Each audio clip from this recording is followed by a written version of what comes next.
told you already my text, and it's dealing with how we come to church. We can come two different ways, but we all ought to leave one way. Now, in looking at our text today, I want you to understand that this is not man or a disciple or a prophet writing. These are words of Jesus. Amen. How he explained the two different attitudes about people when they come to church. Amen. Amen. You can come with a heart of praise, or you can come for an outside show. And I want to ask the question to St. Paul this morning, which way did you come? Why are you here today? Can we talk this morning?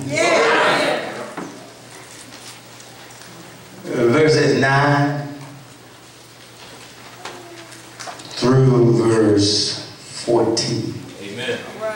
You'll find these words. And he spake this parable unto certain which trusted in themselves that they were righteous, and despised who?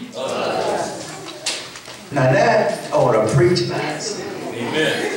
Amen. How in the world can you be righteous and you hate your fellow man? Amen.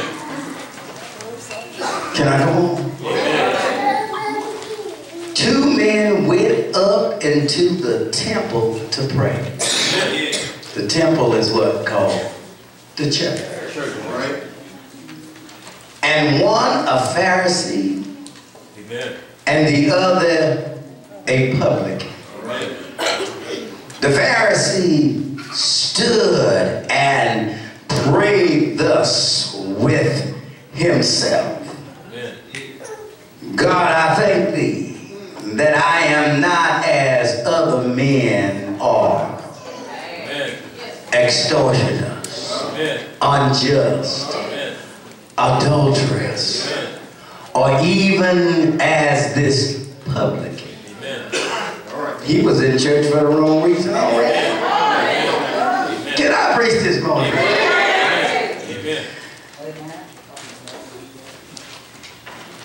I fast.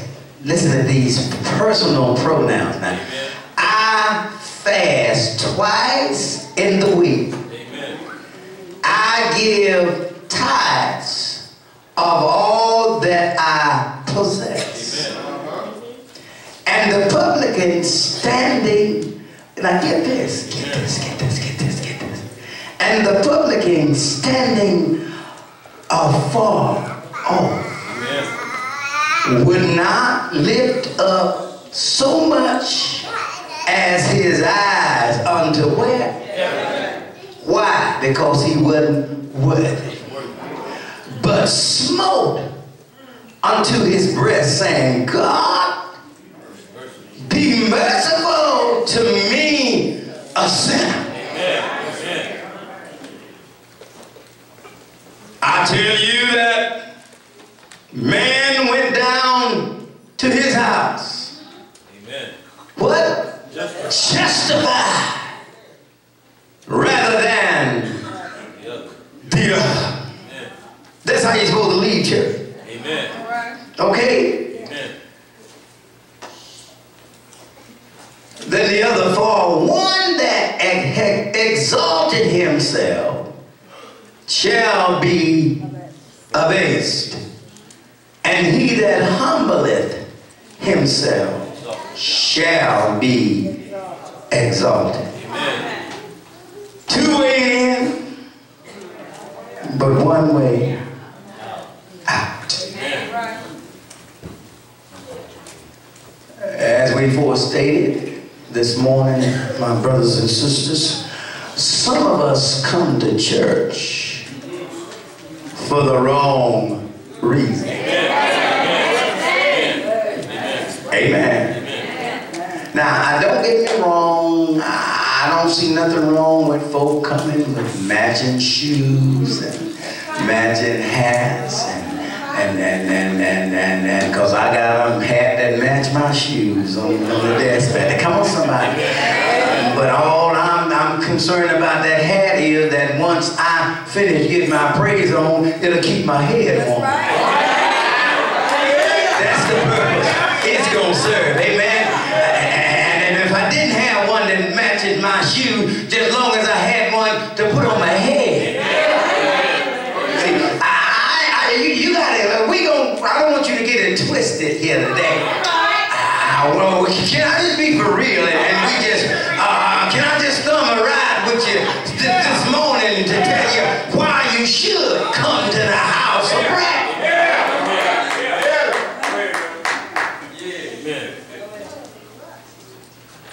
I hear folks say all the time, well, I would come, but I ain't got nothing to wear, and they stand there fully dressed. That's just an excuse. Come on, somebody. And when you tell them, say, well, what's wrong with what you got? Oh, no, them folk over there, they'll talk about you. Come on, you may as well say amen.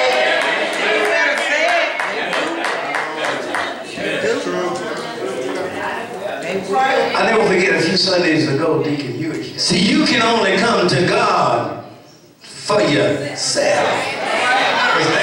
Yeah. You can't come and, that's why I don't understand folk telling other folk, would you please pray for me? You got to pray for yourself. Yeah, it's all right to have a praying partner, but you got to bend your knees yourself. And I'm careful of Mickey who pray for me anyhow.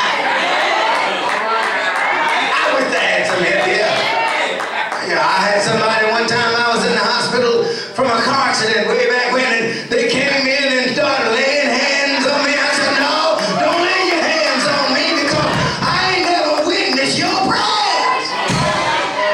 You gotta have a praying partner that you have seen a prayer get through to God. Everybody's prayer don't get through. And that's why I don't want everybody praying for me.